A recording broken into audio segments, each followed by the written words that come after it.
켜주실래요? 여러분 잘 봤어요? 이 동영상? 여러분 너무 오랜만에 같이 예배드려서 좀 힘들죠. 이 영상 지금 무슨 영상인지 대충 느낌이 와요? 네, 그쵸. 느낌이 오죠. 이거 여러분 잘 아는 오병이어 이야기를 저희가 조금 여러분 이해하기 쉽게 발연기지만 열심히 연기해서 한번 만들어봤습니다. 그래요. 오늘 이제 오병이어 이야기 해볼 건데요. 오병이어 여러분 다 아는 이야기예요. 성경 속에서 엄청 유명한 기적 이야기입니다. 그런데 우리 오병이어 이야기 들으면 이런 생각부터 먼저 하죠. 어떤 생각할까요? 아니 어떻게 빵 5개랑 물고기 2마리 가지고 5천 명을 먹였지? 이런 생각부터 합니다. 여러분 좀 이과 손 들어봐요. 이과 손. 좀 들어봐 좀 얘들아. 오랜만에 봤는데 우리 이러지 말자. 이과 손. 이과들. 자, 이과들은 이런 생각할 수 있어요. 충분히.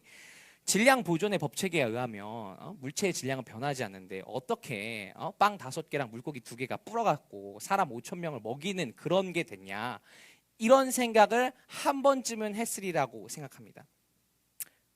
그러니까 우리는 오병이어 기적 이야기 들으면 먼저 이 생각부터 해요. 어떻게 이 이야기를 과학적이고 상식적으로 이해할 수 있을까, 이 생각부터 합니다.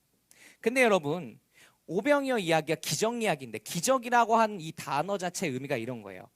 인간이 가지고 있는 자연 과학 법칙에 의해서 설명될 수 없는 사건을 기적이라고 합니다. 그런데 생각해 봅시다 여러분.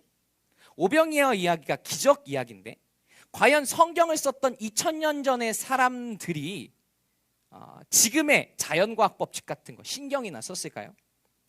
2000년 후에 후손들한테 지금 이 오병이어 이야기에는 되게 비과학적일 텐데 이런 얘기 쓰면 안 되지 않나, 이런 생각했을까요? 아마 전혀 아닐 겁니다. 아마 2000년 전 사람들의 사고방식이나 문화 속에서는 이 오병이어 이야기가 대단한 엄청난 기적이 아닐 수도 있다, 그렇게 생각했을지도 몰라요. 결국에 제가 하고 싶은 말은 이겁니다. 성경을 읽을 때 우리가 지금 알고 있는 상식이나 자연과학의 잣대를 들이대서 성경을 읽으면 성경이 진짜 재미가 없는 책이 돼요. 성경을 재미있게 읽으려면 뭘 봐야 되냐면 그 성경의 글자 뒤에 숨어 계신 하나님을 만날 수 있어야 됩니다. 그 성경의 글자 뒤에서 과연 하나님께서 어떤 마음을 가지고 무슨 말씀을 지금 나에게 하시는지를 여러분이 들을 수 있어야 됩니다.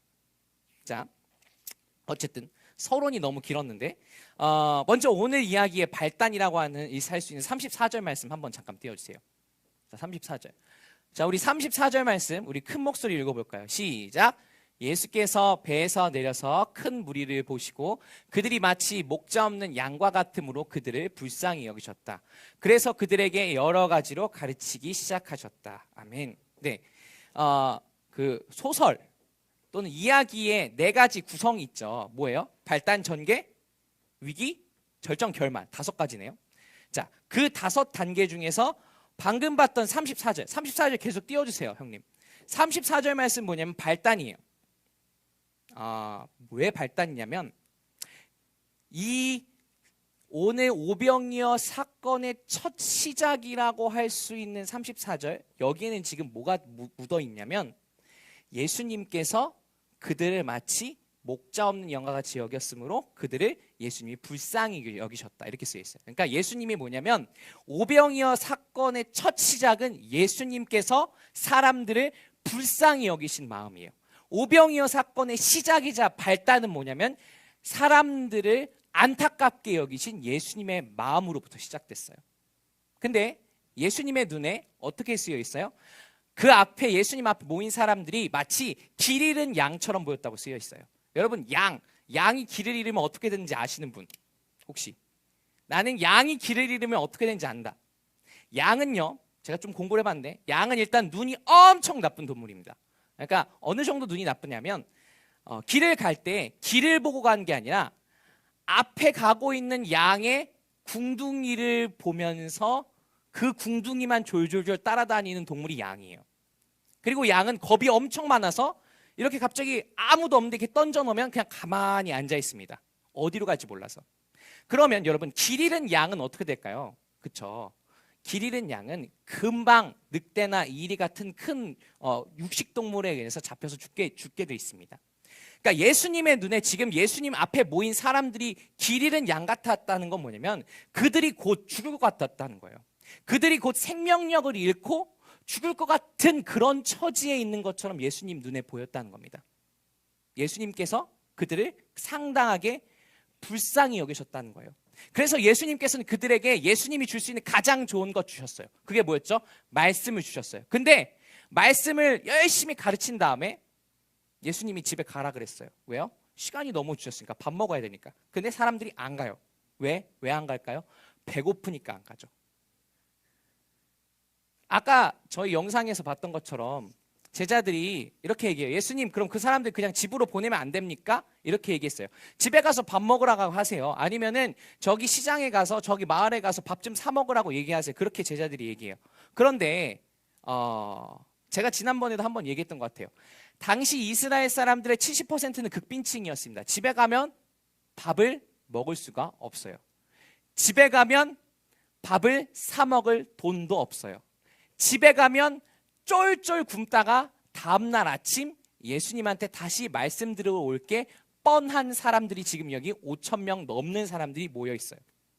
근데 예수님은 이 사정을 너무 잘 알고 계셨어요. 왜 알고 계셨을까요? 예수님이 이 사람들 굶을 거라는 거 어떻게 알고 계셨을까요? 하나님의 아들이니까? 하나님의 아들이어서 모든 지식을 다 알고 계시니까? 아니요. 예수님도 굶어봤거든요. 예수님도 평범한 인간이셔서 당시 이스라엘 사람들이랑 똑같이 세금 엄청 많이 내다가 오늘은 밥 뭐 먹지? 이렇게 하면서 굶어보셨으니까. 예수님도 평범한 인간으로서 그들의 처지와 사정을 동일하게 아셨기 때문에 그래서 예수님은 그들이 굶을 걸 알고 계셨고 그래서 예수님은 자신 앞에 모인 그 수많은 사람들을 포기하기 싫으셨던 겁니다. 왜냐하면 오병이어 사건의 시작은요. 오병이어라고 하는 기적, 그 기적만 우린 생각하는데 오병이어 사건의 시작에는 뭐냐면 사람들에게 생명을 주고 싶은 그 사람들을 불쌍히 여기시는 예수님의 마음이 있었다는 거예요. 자, 그래서 예수님이 제자들한테 이렇게 해서 니네가 좀 뭐라도 먹을 걸 좀 줘라. 근데 제자들 여러분 눈치가 있어요, 없어요? 없어요. 솔직히 여러분 이런 생각하지 않았습니까? 예수님이 진짜 제자들 보고 밥을 주라는 건가? 그래요. 제자들도 빈털털이고 솔직히 예수님도 빈털털이에요. 그런데 그렇게 서로 빈털털인 거 다 아는 상황인데 예수님이 저 사람들 밥 좀 줘. 이렇게 얘기한 게 진짜 가서 뭐 막노동이라도 해서 밥 주라는 그런 소리예요? 아니에요. 예수님은 제자들이 자기의 마음에 공감하고 있는지를 확인하고 싶으셨던 거예요. 얘네가 이 제자들이 나의 제자로서 정말 스승인 나의 마음을 조금이라도 이해하고 있냐. 스승인 나처럼 지금 내 앞에 모인 수천 명의 사람들을 조금이라도 불쌍히 여기고 있는가를 확인하고 싶으셨어요. 그런데 예수님의 제자들은 아주 냉정하게 얘기하죠. 예수님, 이 사람들 다 밥 주려면 얼마 듭니다? 2,000데나리온 듭니다. 굉장히 현실적이고 굉장히 냉정하게 판단을 한 거예요. 그래서 예수님께서는 결국 제자들한테 음식 구해오라고 하시죠. 예수님이 이제 방법을 쓰시는 거예요. 어떻게든.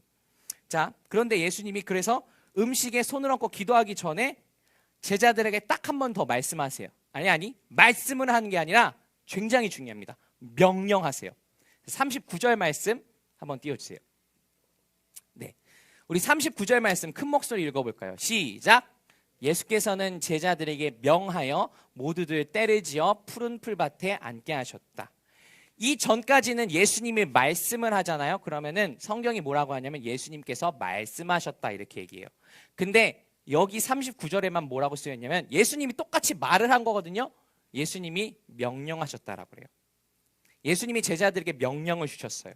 이 명령은 굉장히 중요한 명령입니다. 왜요? 여기서 이 명령하다라고 하는 저 단어가 있잖아요. 그냥 뭐 좀 해봐 이런 명령이 아니에요. 예수님이 그거 기억나요? 예수님이 풍랑을 잠잠하게 하실 때 바람 돌어 명령하신 거? 그 명령이랑 똑같은 단어를 쓰고 있어요. 예수님이 귀신 들린 사람에게서 귀신을 쫓아낼 때 귀신아 나가라 라고 명령하시잖아요. 그 명령이란 똑같은 단어를 써서 예수님이 제자들에게 명령하셨어요. 지금 예수님은 하나님의 아들로서의 힘과 권위를 가지고 이 제자들한테 야! 가서 사람들 앉혀 라고 명령하시는 거예요. 그런데 제자들이 여러분, 예수님이 이렇게 하나님 아들의 권위로 명령했음에도 불구하고 제자들이 막 예수님 내가 충성하겠습니다. 우린 주님의 종입니다. 막 이러면서 갔을까요? 아니면 입이 이만큼 튀어나와갖고 예수님 그 말이 돼요? 지금 여기 사람 5천 명인데 뭐 떡 5개랑 뭐 빵 2개 갖고 어떻게 먹어요? 이러면서 갔을까요? 제가 생각했을 땐 2번이 맞는 것 같아요. 아마 제자들 예수님이 야 가서 사람들 앉혀라고 그렇게 단호하게 명령했는데도 제자들은 아마 궁시렁거리면서 갔을 겁니다. 자, 그리고 예수님께서 짠 하고 축복 기도를 하시니까 어떻게 됐어요? 빵 5개랑 물고기 2마리가 사람들을 먹일 만큼 늘어났어요. 근데 성경은 여러분, 성경 한번 나중에 읽어보세요. 집에 가서. 성경은 이런 얘기를 안 합니다. 빵 5개랑 물고기 2마리가 늘어났다, 불어났다, 양이 많아졌다, 이런 얘기 안 해요. 그냥 어떻게 얘기해요? 빵 5개랑 물고기 2마리에 예수님이 축복 기도를 하시니까 나눠줬다, 그들 모두가 배불리 먹었다. 오병이어 이야기의 그래서 핵심은 뭐냐면요, 예수님께서 사람들을 사랑하시고 불쌍히 여기셨고 예수님께서 무슨 방법인지는 우린 몰라요. 우린 이해할 수 없어. 하지만 예수님께서 그 사랑을 나누시니까 거기에 있는 모든 사람들이 그냥 배가 부르게 먹었다. 이게 오병이어 이야기의 핵심입니다.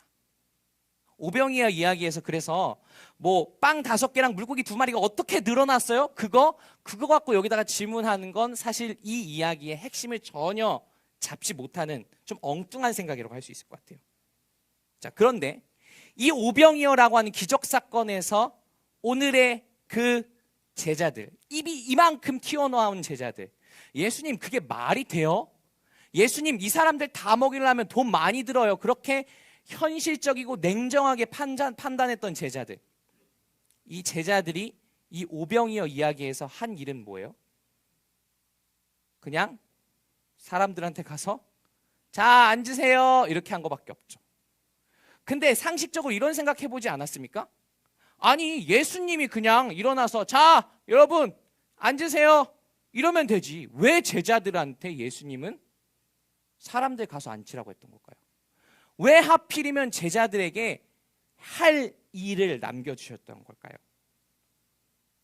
그러니까 사실 예수님께서 제자들을 기르시고 양육하시고 교육하시는 방법이 이게 놀라운 겁니다. 예수님은요, 자기의 생각에 전혀 공감하지 못하는 이 공감 능력 제로인 제자들을 그 자리에서 쫓아내지 않으셨어요. 예수님께서는 이 제자들이 오병이어라고 하는 우리가 성경에서 아는 가장 유명한 기적 사건 중 하나, 그 한 페이지를 장식할 수 있도록 제자들에게 해야 할 몫을 남겨주신 겁니다. 예수님께서 사실 100% 다 하실 수 있는데 예수님은 99%만 딱 하시고 1%는 제자들이 할 수 있도록, 그래서 제자들이 그 기적의 현장에서 구경꾼이 되지 않도록, 야 그 기적의 현장에서 구경꾼이 되지 말고 너희도 이 기적의 현장에 참여해, 너희도 이 기적을 한번 해봐, 그래서 너희도 그 기적을 체험하며 경험하며 살아내라고 제자들을 배려하셨습니다. 자, 이제 말씀을 마칠게요. 우리 교회에 다니죠. 우리 교회 왜 다니나요? 그래요. 여기 있는 어떤 친구들은 엄마 아빠가 교회를 가라고 해서 다니는 친구도 있지만 아마 많은 친구들은 그래도 나는 내 안에 예수님을 나의 구원자로 믿는 믿음이 있어요. 예수님께서 나를 위해서 십자가에 죽었다가 살아나셨다는 것에 대한 믿음이 있어요. 그렇기 때문에 교회에 다녀요 라고 그렇게 고백하는 친구들이 있을 거예요. 우리가 믿는 믿음의 뿌리, 믿음의 바탕이 뭐냐면 예수님께서 우리와 똑같은 모습으로 하나님의 아들, 하나님으로서의 모습을 버리고 이 땅에 오셨고, 그 예수님께서 십자가에 죽으셨지만 부활하셔서 우리에게 소망이 되신다. 이게 우리가 믿는 믿음의 뿌리이자 근본이에요. 근데 여러분, 이게 과학적으로 설명 가능한 일입니까? 우리가 믿는 이 믿음의 내용 자체가 기적이에요. 우리가 믿는 이 믿음의 핵심 자체가 우리의 상식으로는 설명되지 않는 겁니다. 그렇기 때문에 여러분, 오병이어 이 기적 이야기는요, 2000년 전에 그냥 한번 일어났다가 사라질 옛날 옛적 이야기, 그런 이야기가 아니라 오늘 예수님을 믿는 사람이라면 누구든지 오늘 지금 나의 삶의 자리에서 살아내야 하고 경험해야 하는 그런 기적입니다. 그런데 이 오병이어와 같은 그 기적을 우리가 살아내기 위해선 우리가 해야 할 몫이 있어요.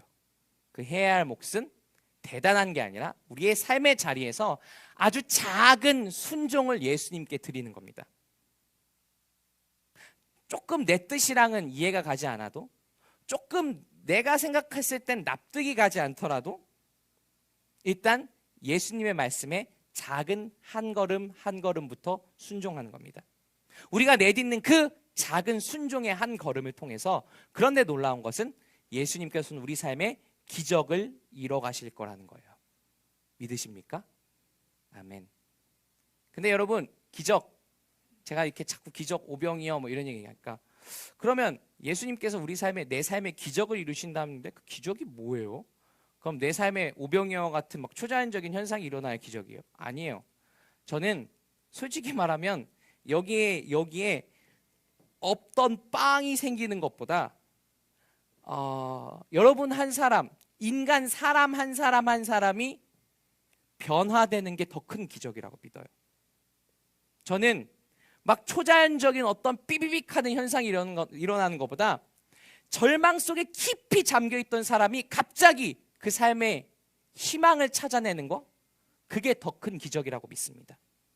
그렇기 때문에 여러분이 오늘 예수님의 말씀에 작은 것들 하나하나 순종해 나가는 그 순간부터 예수님께서는 여러분 삶을, 여러분 살아가는 그 삶의 환경과 주변들을 예수님의 뜻에 맞게 아름답게 바꿔나가실 겁니다.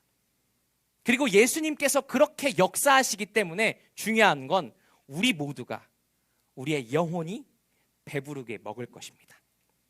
우리 시간 잠깐 동안 우리 다 같이 기도했으면 좋겠어요. 우리 반주해 주시면 좋을 것 같아요. 네, 오늘 우리 응답 찬양 주님 말씀하시면인데요, 우리 찬양 한번 하시면서 예수님, 내가 나의 삶의 자리에서 예수님께서 뜻하시는 그 기적을 체험하며 살기 원합니다.